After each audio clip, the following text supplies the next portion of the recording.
Hello. Good evening. Hi there. Greetings. Welcome. I'm DK, and I'm here to greet you as many times as possible as we jump in to Chapter 4 of I, Jedi by Michael Stackpole.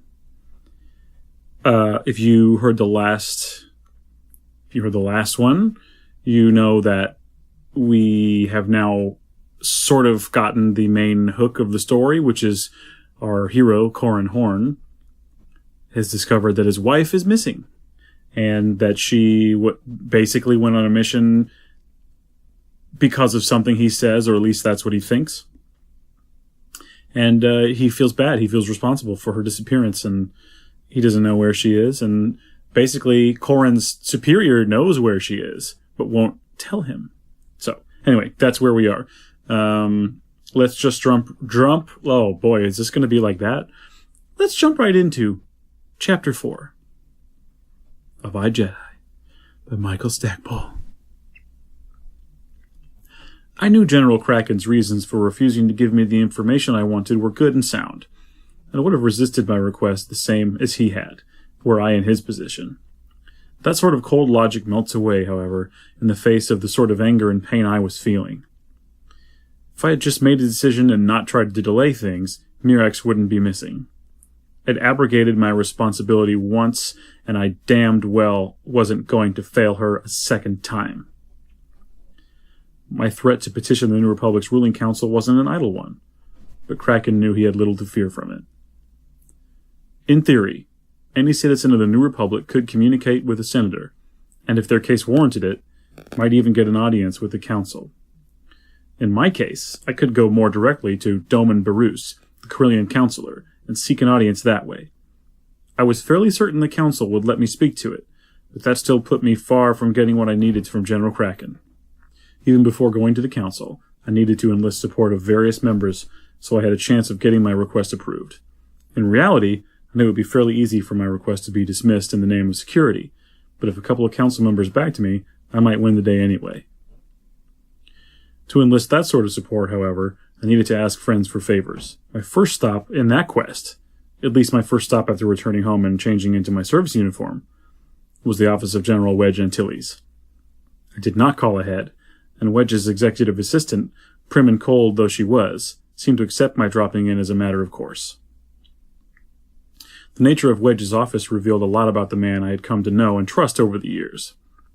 The whole of the wall behind his desk had been formed from transparent steel, providing the illusion that he worked on a balcony. It gave him a great view of Coruscant and, more importantly, a lot of sky. The desk he had been given was big enough to land an X-Wing on, and Wedge kept it clear enough so he could land an X-Wing there. Off to the left of the room, Wedge had a couch, a low table, some battered chairs that would have looked more at home in a squadron debriefing lounge. I hope I'm not disturbing you, General.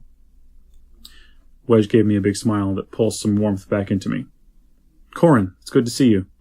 Been too long. I gave him a salute and shook his hand. It has, General. Far too long. He frowned and waved me to a couch off away from his desk. He came around from behind the desk and took a chair facing me, leaving the low table between us.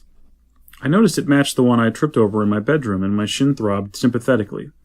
A scattering of data cards from military historical reviews and architectural publications littered the table. Wedge regarded me carefully as he sat. You needn't be so formal, Corran. Sorry, Wedge.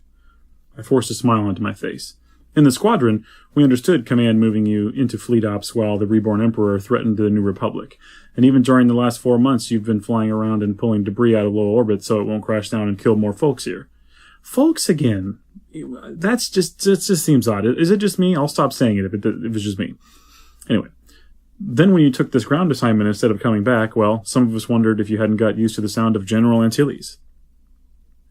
He smiled in that easy, open way he had about him, with his brown eyes bright. Nothing I'd like better than to be back with the squadron. But you know, I spent the last 11 years of my life blowing things apart. When I returned to Coruscant and saw all that had been destroyed here, and all the folks left homeless, like you and Mirax, I don't know, something in me wanted to change. Wedge leaned forward in his chair, and one lock of brown hair swung down onto his forehead. He picked up one of the architectural journal data cards. Way back when I lived on the Gus Tretta station with my parents, I used to dream about having a home and on the ground and building incredible buildings. The rebellion and all intervened, and I'd pretty much forgotten about that dream. But flying over the destruction here rekindled it. I don't know if I'll stick with it, but for now it's something I want to do. Part of me wanted to protest and convince him to rejoin the squadron. But he just sounded so happy, I couldn't begrudge him a change of jobs. We'll be happy to have you with us again. Thanks, Wedge nodded and sat back in his chair. So what brings you here? Just visiting? I swallowed hard. Not exactly. I need a favor. A big favor. His reply came a bit more gravely than before. What is it, Corin? Mirax is missing, and I need to find her. General Kraken knows where she was last reported to be. She was doing a job for him at the time. He won't tell me where that was. Wedge frowned. He doesn't want you running off and jeopardizing her life and his operation. I know, but she's in trouble and I need to help her. I want to know if you'd be willing to speak to Counselor Organa Solo and see if she would help me petition the Council to order Kraken to give me that information. I tried to make my request sound reasonable, but even as I heard the words, I knew it was insane. Even if Wedge helped, the Council could never give me what I wanted. I was way out of bounds and I knew it, but I had no other choice. Before Wedge could answer, a bright-eyed man swung in through the office doorway. He was looking back at Wedge's assistant and said, "It will just take a second and then I'll be out again." He looked over at Wedge with his rake-hell grin. Rake-hell grin? Is that a word? Rake? R-A-K-E-H-E-L-L. A rake-hell grin. That's a new one for me. He looked over at Wedge with a rake-hell grin, as wide as a hut and full of trouble on his face. Wedge, want to make that run with me to Kessel? Kessel? That's the last place I'd think you'd want to go. Wedge blinked away his surprise. Thanks for the invitation, Han, but I've got duties here. What duties? Construction droids run themselves. You can head out with me and check on folks you left there, like Fleary Varu. Han looked past Wedge and acknowledged me with a quick nod. Sorry to interrupt. Wedge looked from him to me, then smiled. Have you two not met? I shook my head. I know General Solo by reputation, certainly. Han Solo's smile remained in place. No longer a general, just a civilian, thanks. Wedge smiled slyly. I don't think that's the whole of the reputation he means, Han. This is Corin Horn. He used to be with Corsac. Han extended a hand to me. Then I know you by reputation, too. And your father. My father? Corellia's most notorious smuggler nodded. He was on my trail once. Had to take an appointment to the Imperial Naval Academy to escape him. That's funny, because that's in Solo, essentially. Now, that doesn't line up with the exact story in the Solo movie, but that's pretty close. That's funny.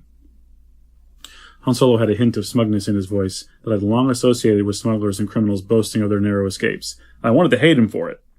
I know he trafficked in spice for a hut, and that, too, was cause for me to think him the dregs of the universe. Even the fact that Corellians were often seen as flashy scofflaws in the rest of the galaxy, largely because of the fame of his exploits, was more than enough to have earned him my enmity forever. But there was something in his eyes and the firmness of his grip that hinted at the honorable spirit of his core. It would have been easy to deride him as nothing more than a mercenary who had found his fortune in Princess Leia. But that denied the sheer pain he'd suffered and the effort he'd put into fighting against the Empire. Something in the man struggled against taking the easy way out, against abandoning friends and abandoning hopeless causes. Perhaps it was will to succeed or fear of failure, both or even more, but it caused me to realize that a catalog of his crimes and deeds could not sum this man up. I'm pleased to meet you, sir. You were Corsac. I'm supposed to call you sir, he shrugged. But formality has never been my strong suit. Wedge waved Han to a chair, but the man remained standing. Corin was just asking me to speak to your wife on a very important matter. Do you remember Booster Tarek? Han's face brightened. Booster? Hard to forget him. He was a legend among smugglers before Corellia cooled into a ball. Didn't your father send Booster to Kessel? I nodded. 5 years. Han winced. That is a long time in the mines. Wedge nodded. Corin married Booster's daughter, Mirax. Really? Someone who finally has in-laws that are interesting as mine. Han looked at me. Ha ha, Darth Vader. What did you want Wedge to speak to Leia about? Mirax is missing. I want to go after her, but Aaron Kraken won't tell me where she was when she vanished. I shrugged. I was hoping the council could order him to give me that information. Leia might be able to convince them to do that, but I'd not be betting a lot on that kid. The smuggler's brown eyes hardened. As sympathetic as Leia might be to your cause, the fact is that your request would be pretty low on the New Republic's list of priorities. And if you think about it the way you would have thought about it with Corsac, there's no way you'd have turned that sort of information over to the spouse of an undercover officer. I glanced down at the floor. I know. However, he said, letting a lighter tone bleed into his words, New Republic intelligence isn't the only place you can get information about Mirax. She still flying the Pulsar skate? My head came up. Yes, sir. Before I head out for Kessel, Leia has me working as a liaison to the inmates since I've been in the area before. I'll put out some feelers and see if the skate has been spotted in any of the usual places. Might pop a lead for you.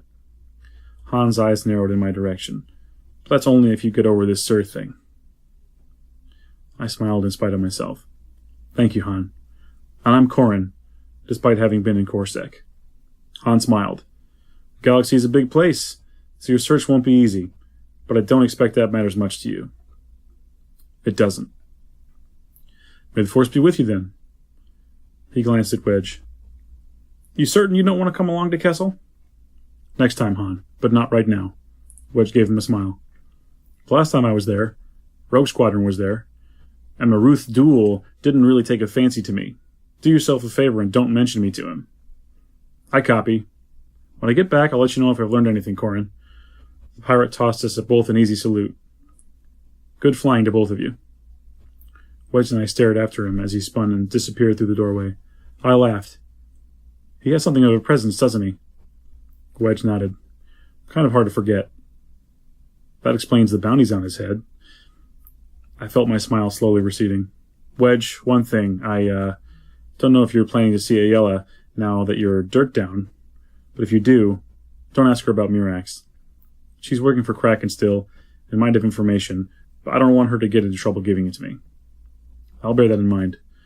Wedge frowned slightly. I really should link up with her, shouldn't I? I smiled. You two seem to get along famously. I pretty much thought you'd have gotten fairly serious by this time. I would have, too. He shrugged uneasily. I had intended to start dating her before her husband showed up. Then after his death, and Typhera and Wraith Squadron and Thrawn... I know, a lot of things have happened to make things tough.